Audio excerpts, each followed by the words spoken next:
ഏയ്, താൻ എന്താ ചെയ്യുന്നേ? വിടാൻ, വിടാൻ. വേണ്ട, ഇത് വേണ്ട.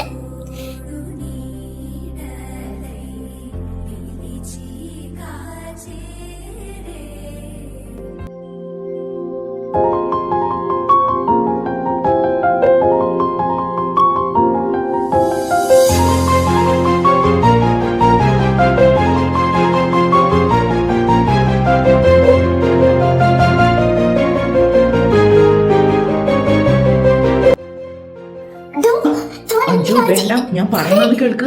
മനഃപൂർവ്വമല്ല ഞാനിത്. വേണ്ട, നോക്ക്, ഞാൻ കയറി കിസ്സടിക്കും. Stop it. സത്യമായിട്ട് ഞാൻ കിസ്സടിക്കും.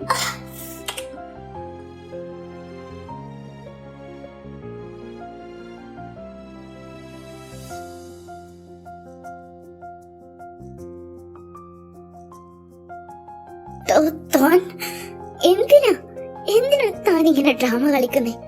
പറയാൻ, എന്റെ ലൈഫ് സ്പോയിൽ ചെയ്യാൻ എന്തിനാ?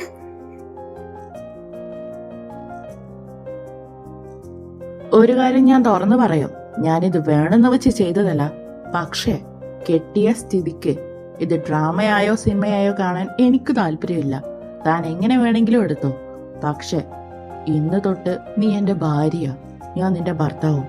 എന്റെ അച്ഛമ്മ പറഞ്ഞ് ഞാൻ കേട്ടിട്ടുണ്ട്, ഒരു സ്ത്രീയുടെ കഴുത്തിൽ താലി വീഴുന്ന നിമിഷം തൊട്ട് അവരതിനെ എത്രത്തോളം വില കൽപ്പിക്കുന്നുവെന്നും അവർക്ക് എത്രമാത്രം വിലപ്പെട്ടതാണ് ആ താലി എന്നും എനിക്കറിയാം. തനിക്കത് എത്രമാത്രം ഉണ്ടെന്നും എനിക്കറിയില്ല. പക്ഷെ താനൊരു ദൈവവിശ്വാസിയാണെന്ന് എനിക്കറിയാം. അതുകൊണ്ട് ഇത് ഊരി മാറ്റാൻ നീ നോക്കണ്ട. താൻ പറഞ്ഞത് ശരിയാ, ഞാനൊരു ദൈവവിശ്വാസിയൊക്കെ തന്നെയാ. പക്ഷെ താലിബന്ധങ്ങളിലോ കമ്മിറ്റ്മെന്റിലോ വിശ്വസിക്കുന്ന ഒരാളല്ല. അതുകൊണ്ട് ഇത് കെട്ടിയെന്ന് കരുതി താൻ എന്റെ ഭർത്താവോ ഞാൻ തന്റെ ഭാര്യയോ ആവുന്നില്ല.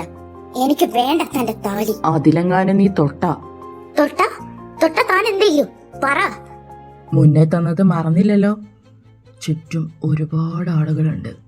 നേരത്തെ പോലെ സോഫ്റ്റ് ആയിട്ടാവില്ല തീരം. ഡീപ്പായിട്ട് പെയിൻഫുൾ ആയിട്ട് കടിച്ചെടുക്കും ഞാൻ. വേണോ?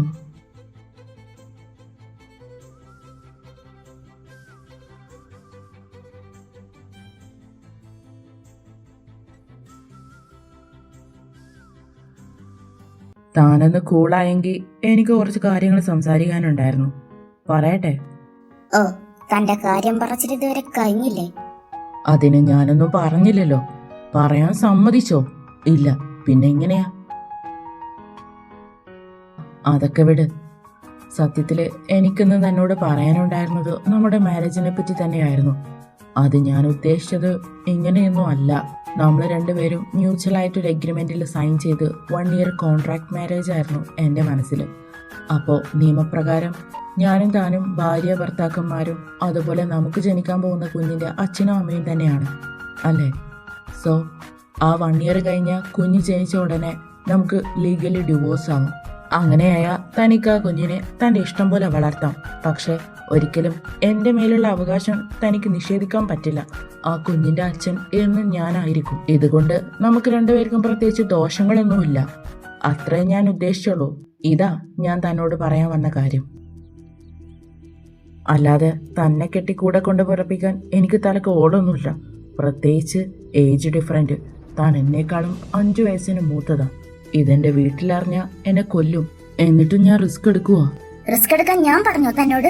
വീട്ടുകാരെ പേടിയുള്ള താനാണോ ഇമ്മാതിരി പണിക്കൊക്കെ നിക്കുന്നേ? അന്നാ പേടിയൊന്നും ഞാൻ കണ്ടില്ലല്ലോ. പിന്നെ ഞാൻ 5 വയസ്സ് കൂടുതൽ തന്നെയാ. എന്താ തനിക്കന്ന് തോന്നിയില്ലേ? ആ, തോന്നിയായിരുന്നു. ഒരു 10-35 വയസ്സൊക്കെ തോന്നി. പക്ഷെ അതെന്റെ തോന്നല് മാത്രമാവുന്ന കരുതിയേ, സത്യമാവുന്ന ഞാൻ കരുതിയില്ല.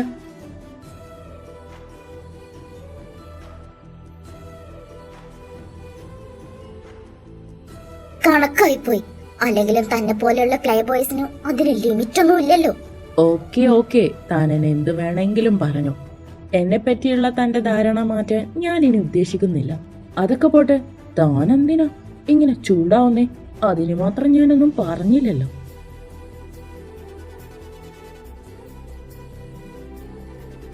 പിന്നെ എന്നെ താൻ പ്ലേ ബോയ് ആക്കിയ സ്ഥിതിക്ക് ഞാൻ തന്നോട് ചോദിക്കട്ടെ, താനെന്താ പ്ലേ ഗേൾ ആണോ?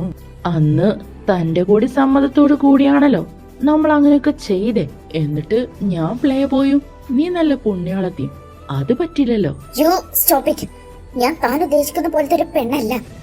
ഒന്ന് എനിക്കൊരു അബദ്ധം പറ്റിയതാ. അങ്ങനെയൊക്കെ സംഭവിച്ചു പോയി. അല്ലാതെ തന്നെ പോലെ ഒരുപാട് പേരുടെ കൂടെ കിടന്നിട്ടുള്ളതല്ല ഞാൻ. താൻ മാത്ര എന്റെ ലൈഫിൽ ആദ്യമായിട്ടന്ന് സംഭവിച്ചു പോയി. വലിയ അബദ്ധമായി പോയി അത്. ഓ, ഇത് ഞാൻ വിശ്വസിക്കണായിരിക്കും അല്ലേ? താൻ വിശ്വസിച്ചാലും ഇല്ലെങ്കിലും എനിക്കൊരു ചുക്കുമില്ല. പക്ഷെ അതാണ് സത്യം. എനിക്കന്നൊരു അബദ്ധം പറ്റി. Now I regret. വാട്ട്? തനിക്കത് റിഗ്രറ്റ് ചെയ്യുന്നുണ്ടോ? അങ്ങനെയല്ലല്ലോ അന്ന് രാവിലെ പറഞ്ഞേ. എന്താ, ഒന്നും പറയാനില്ലേ? പിന്നൊരു കാര്യം, താൻ നേരത്തെ എന്നോട് ചോദിച്ചല്ലോ, അന്ന് കണ്ടപ്പോ 30 വയസ്സുണ്ടെന്ന് തോന്നിയില്ലേന്ന്. ഞാൻ തിരിച്ചത് ചോദിക്കട്ടെ, എന്നെ കണ്ടപ്പോ തോന്നിയില്ലേ തന്നെക്കാളും 5 വയസ്സിന് കുറവാണ് ഞാനെന്ന്? ഇല്ല, കണ്ടപ്പോ മുതുക്കനാണെന്നാ തോന്നിയേ. ഓ, ഐ സി. അപ്പൊ മുതുക്കന്മാരോടാണ് പ്രിയം അല്ലേ? താൻ കുറെ നേരമായല്ലോ, ഒന്ന് നിർത്തുവോ? ഓക്കെ, താനിങ്ങനെ ചൂടാവല്ലടോ. പിന്നൊരു കാര്യം, തന്നെ അന്ന് കണ്ടപ്പോ ശരിക്കും ക്യൂട്ടായിട്ടാ തോന്നിയേ. ഞാൻ എൻ്റെ സ്വപ്നത്തിൽ പോലും വിചാരിച്ചില്ല തനിക്ക് 10-30 വയസ്സ് കാണുമെന്ന്.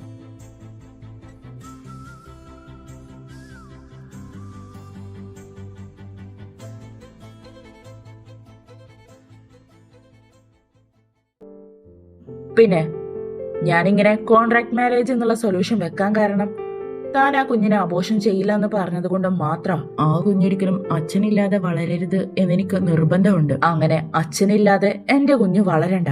അത് ഞാനിവിടെ ജീവനോടെ ഉണ്ടാവുമ്പോ. അല്ലെങ്കിൽ താൻ എന്റെ അടുത്ത് ഒരവകാശം പറഞ്ഞു വരില്ല എന്ന് പറഞ്ഞപ്പോ എനിക്ക് കണ്ണടക്കാവുന്നതേ ഉള്ളൂ. അങ്ങനെ ചെയ്യാൻ എന്റെ മനസാക്ഷി എന്നെ അനുവദിക്കുന്നില്ല. സോ ഇതാണ് എന്റെ തീരുമാനം. കുഞ്ഞിനെ അബോർട്ട് ചെയ്യണം എന്നുള്ള എന്റെ തീരുമാനത്തോട് താൻ അനുകൂലിക്കാത്തത് കൊണ്ടാണ് വേറെ വഴിയില്ലാതെ തന്റെ തീരുമാനം ഞാൻ അംഗീകരിച്ചത്. അതുകൊണ്ട് താനും എന്റെ തീരുമാനത്തോട് അനുകൂലിക്കാൻ ബാധ്യസ്ഥയാണ്. താൻ കുഞ്ഞിനെ വളർത്താൻ തീരുമാനിച്ച സ്ഥിതിക്ക് കുഞ്ഞിന്റെ അച്ഛൻ എന്നുള്ള അവകാശം എനിക്ക് എന്തായാലും വേണം. അതിന് ഇങ്ങനെ ഒരു കോൺട്രാക്ട് മാരേജ് മാത്രമേ എന്റെ മുന്നിൽ ഞാൻ കണ്ടതുള്ളൂ. ഇന്നു തൊട്ട് താൻ എന്റെ ഭാര്യയാണ്. അതിൽ മാത്രം ഒരു മാറ്റവും ഇല്ല. ബാക്കിയൊക്കെ മുറ പോലെ നടക്കും. കുഞ്ഞ് ജനിച്ച് 1 ഇയർ ആവുമ്പോഴേക്ക് നമ്മൾ ഡിവോഴ്സ് ആവും.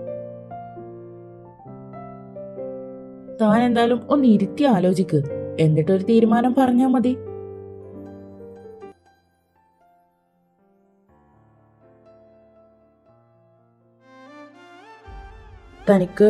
തനിക്ക് വല്ലതും വേണോ?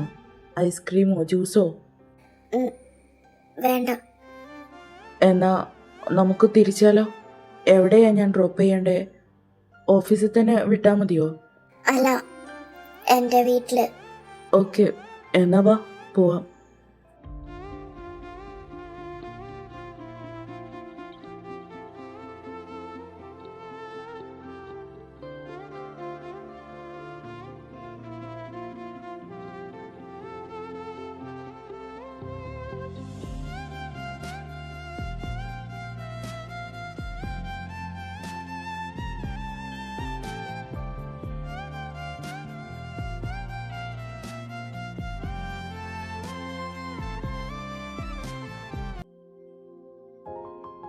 ദേ, അവിടെ നിർത്തിയാ മതി.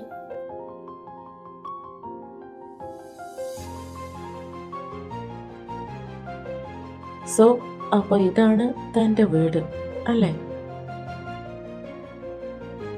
പിന്നെ എനിക്കൊരു മറുപടി ഇന്ന് തന്നെ വേണം. ആലോചിച്ചിട്ട് പറഞ്ഞാൽ മതി, ഞാൻ വെയിറ്റ് ചെയ്യും.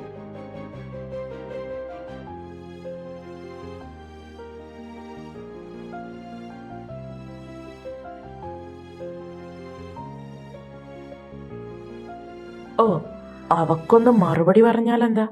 വായിന്ന് മുത്തു പൊഴിയോ? ഇതാണ് എനിക്കിഷ്ടമല്ലാത്ത അഹങ്കാരി.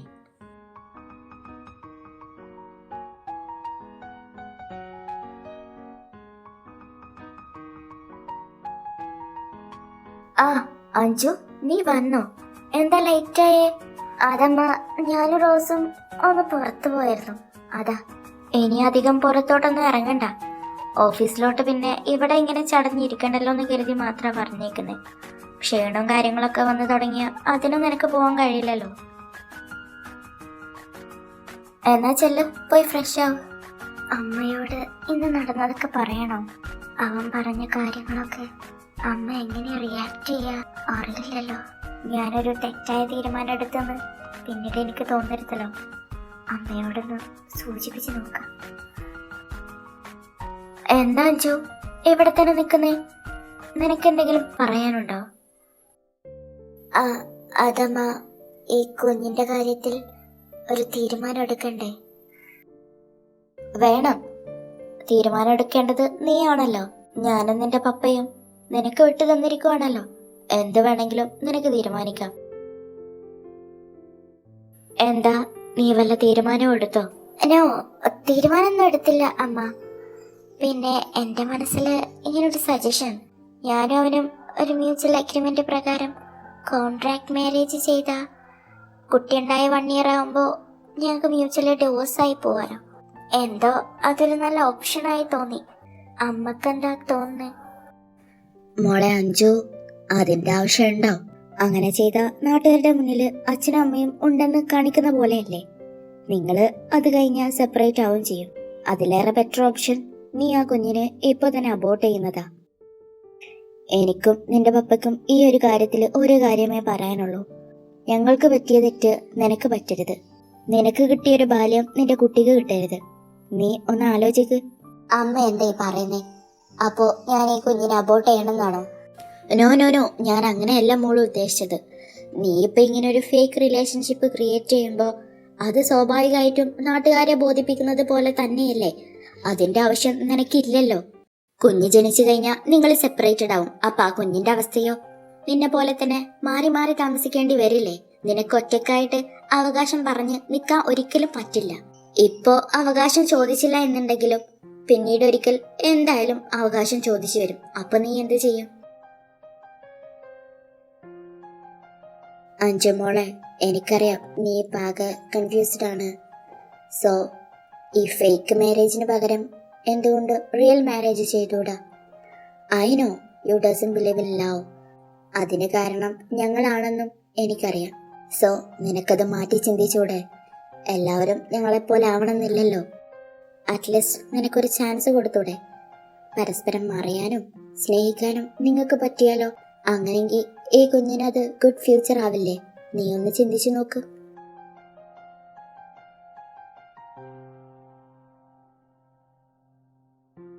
ഞാൻ എൻ്റെ ഒരു സജഷൻ പറഞ്ഞതേ ഉള്ളൂ. നീ ഒന്ന് ആലോചിക്ക്. എന്തായാലും ഇപ്പൊ പോയി മോള് ഫ്രഷ് ആവും.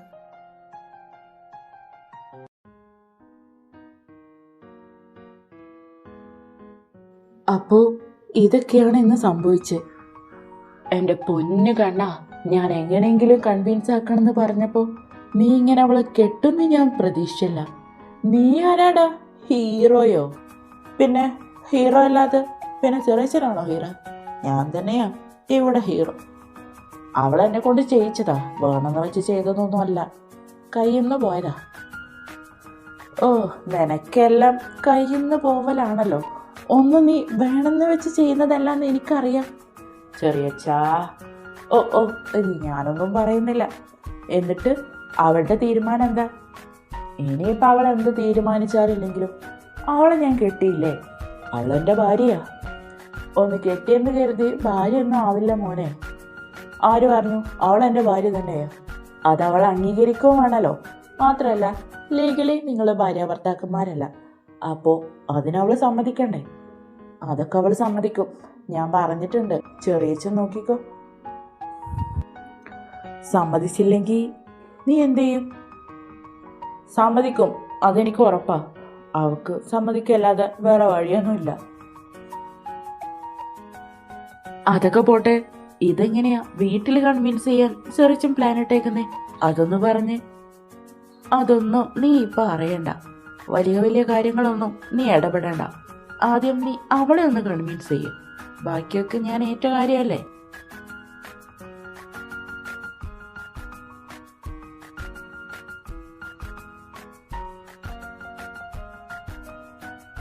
ഈശ്വര, ഒരു തീരുമാനം എടുക്കാൻ പറ്റുന്നില്ലല്ലോ. ഞാൻ എന്താ ചെയ്യാ?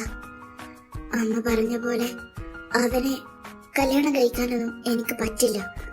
അവന്റെ സ്വഭാവം എനിക്ക് നല്ല പോലെ അറിയാം. അതുകൊണ്ട് അത് നോക്കേ വേണ്ട. പക്ഷേ അമ്മ പറയുന്ന എനിക്കറിയില്ല. എനിക്ക് എൻ്റെ കുഞ്ഞിനെ മാത്രം മതി. എനിക്കറിയാം എൻ്റെ കുഞ്ഞിനെ വളർത്താൻ. പക്ഷേ അമ്മ പറഞ്ഞ പോലെ അവൻ അവകാശം ചോദിച്ചു വരും, അതുറപ്പാ. എന്ന് അവൻ്റെ സംസാരം കേട്ടപ്പോഴേ എനിക്ക് മനസ്സിലായി. അവൻ രണ്ടും കൽപ്പിച്ച.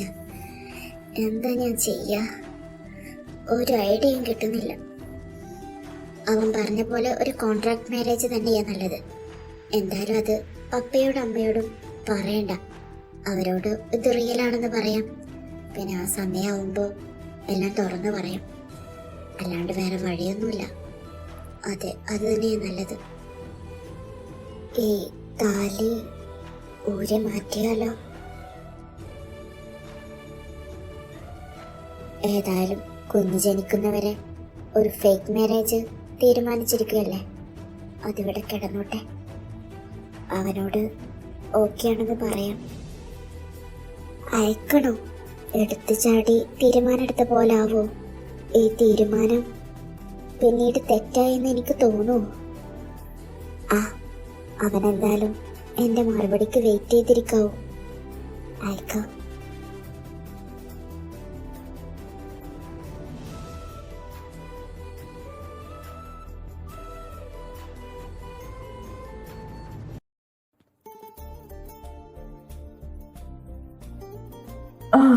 അപ്പൊ സമ്മതിച്ചുല്ലേ? എനിക്കറിയായിരുന്നു നിനക്ക് സമ്മതിക്കാതെ വേറെ വഴി ഉണ്ടാവില്ലെന്ന്. എനിക്ക് വയ്യ, എന്താ ഈശ്വര, എനിക്ക് വയ്യോ. അല്ല, ഞാനെന്തിനെങ്കിലും സന്തോഷിക്കണം.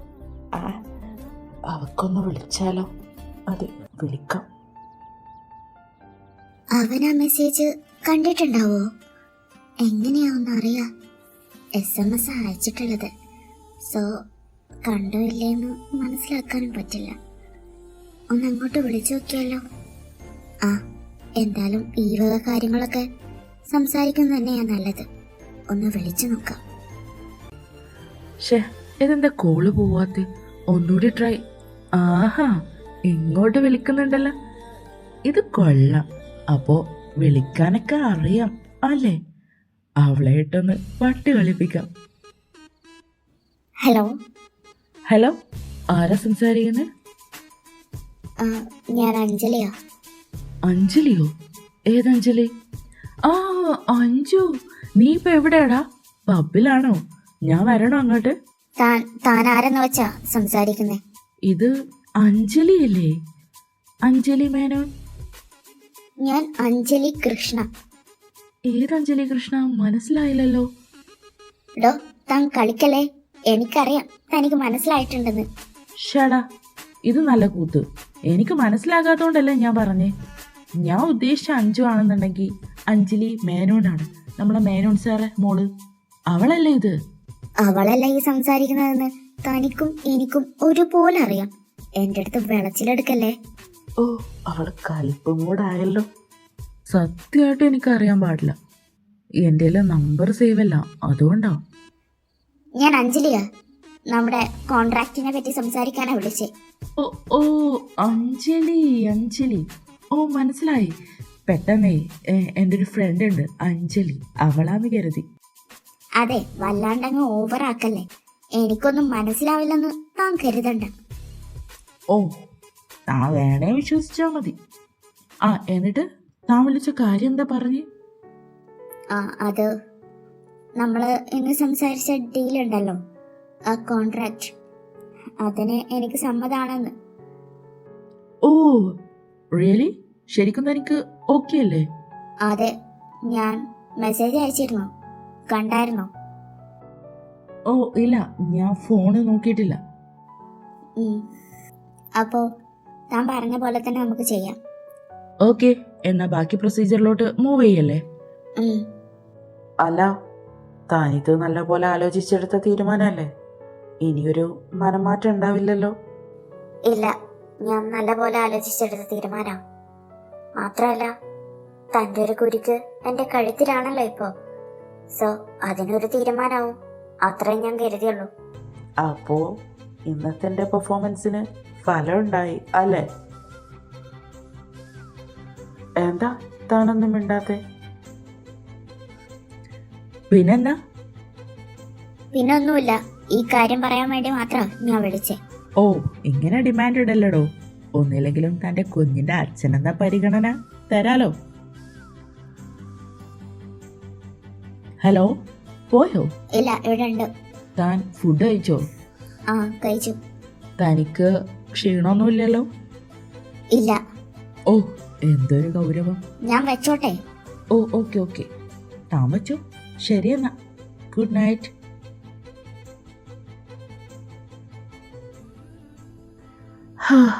അവളിങ്ങോട്ട് വിളിക്കുന്നത് ഞാൻ ഒട്ടും പ്രതീക്ഷിച്ചില്ല. എന്തു പറ്റി? അതുപോലെ ഇത്ര പെട്ടെന്ന് മാരേജിന് സമ്മതിക്കൊന്നും വിചാരിച്ചില്ല. അല്ലെങ്കിലും എങ്ങനെ സമ്മതിക്കാതിരിക്കാനാണ്? അങ്ങനത്തെ കാര്യങ്ങളല്ലേ ഇന്ന് വൈകിട്ട് നടന്നേ. I am proud myself. അല്ലെങ്കിലും ഈ ഞാൻ വിചാരിച്ച നടക്കാത്ത കാര്യങ്ങൾ വല്ലതും ഉണ്ടോ? ഇല്ല. ഇനിയിപ്പോൾ ഒരു കാര്യം കൂടി നടക്കാനുണ്ട്. ആ രജിസ്റ്റർ മാരേജ് ഒന്ന് കഴിഞ്ഞോട്ടെ. അവളുടെ അഹങ്കാരം ഞാൻ തീർത്തു കൊടുക്കുന്നുണ്ട്. ഭദ്രകാളി. അവളെ സംബന്ധിച്ചുള്ള കാര്യങ്ങളൊക്കെ ഞാൻ വിചാരിച്ച പോലെ അവള് സമ്മതിച്ചു വന്ന എനിക്ക് വല്ലാത്ത സന്തോഷം. എന്താ അത്? അതെന്തേലും ആവട്ടെ. കുറച്ച് ദിവസമായി എൻ്റെ ഉറക്കൊക്കെ പോയിട്ട് ഇന്നിനി സുഖമായിട്ട് കിടന്നുറങ്ങാം. എന്റെ ഈ തീരുമാനം ഒരു അബദ്ധാവോ? ഏയ്, ഇല്ലായിരിക്കും. എന്തായാലും വരുന്നിടത്ത് വെച്ച് കാണാം.